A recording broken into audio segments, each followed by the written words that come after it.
Welcome to my channel, and in this particular video I want to talk a little bit more about the practical things, the steps that I took to ensure that I would be able to remain celibate throughout the courting stage before being married. So this time I do have my notes.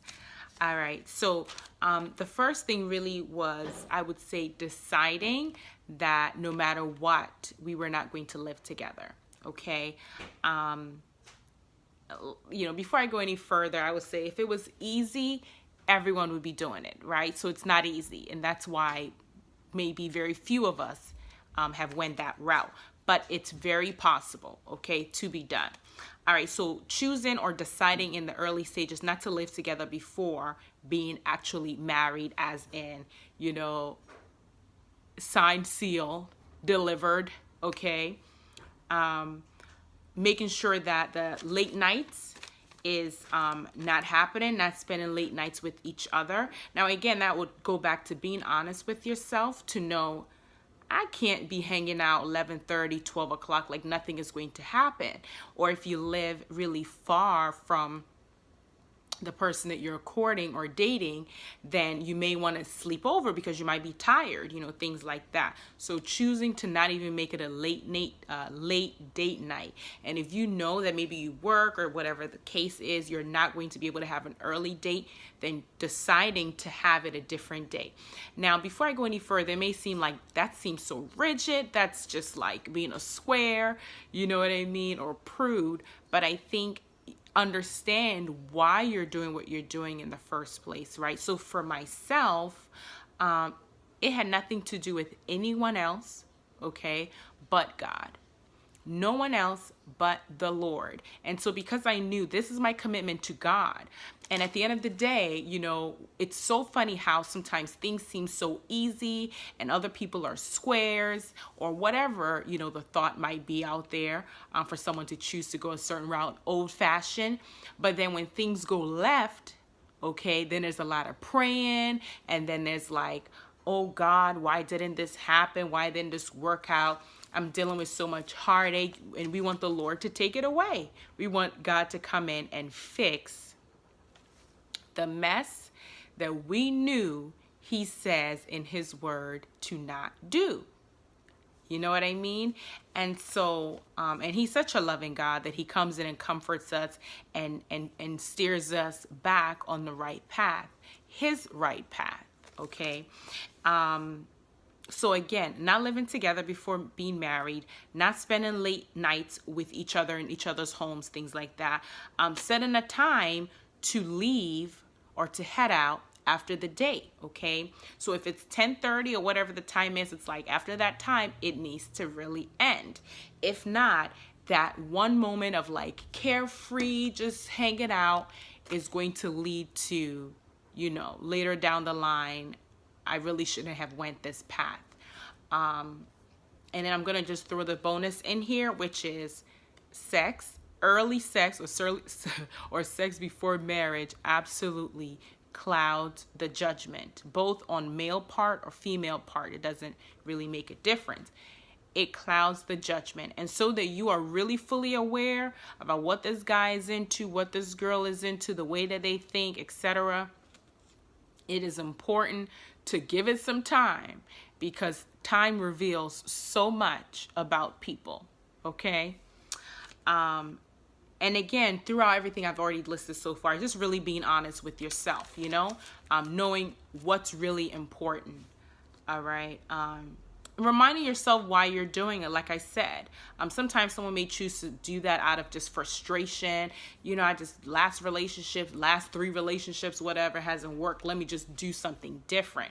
And although there's nothing wrong with that, I would say because I was doing it for biblical reasons, I was able to sustain that. I'm able to always go back to that because I know why I'm doing it. Okay.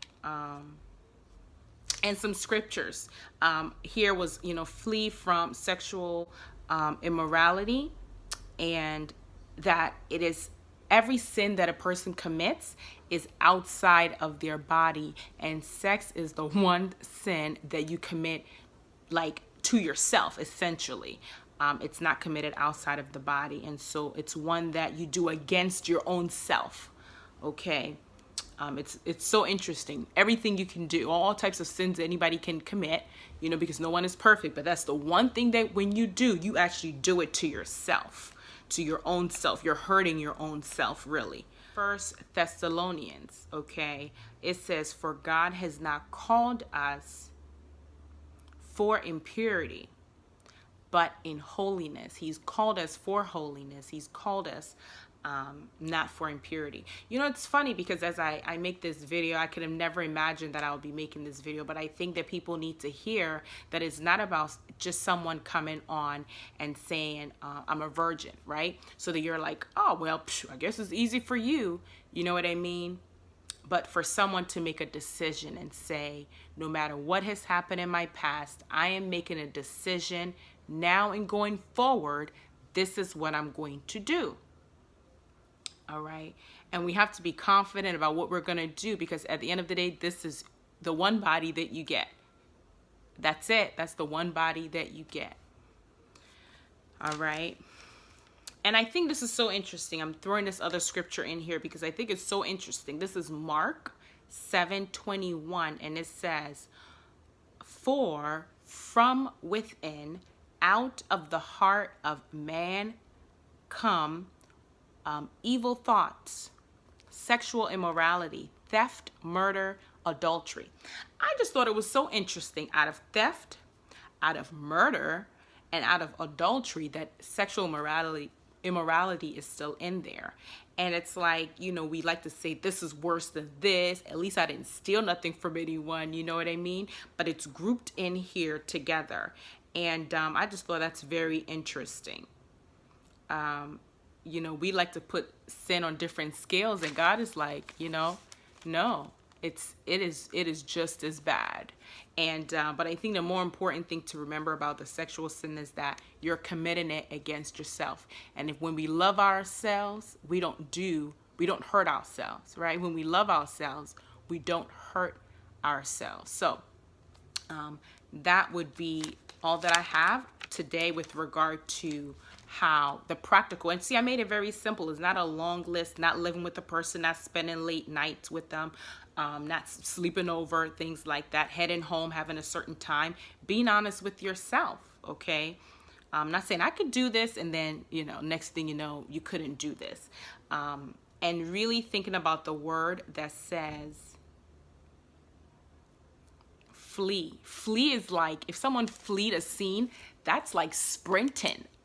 That's like running, okay? And it's saying to flee from sexual immorality. So that in itself is telling me how serious it is. That this is not even something that I want to even play games with and say, oh, maybe not. It's like, So before it goes down, I'm up out of there, okay?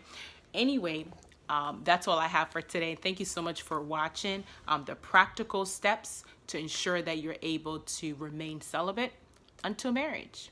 Thank you guys for watching. I really appreciate it. Have a great day. Alrighty, bye-bye.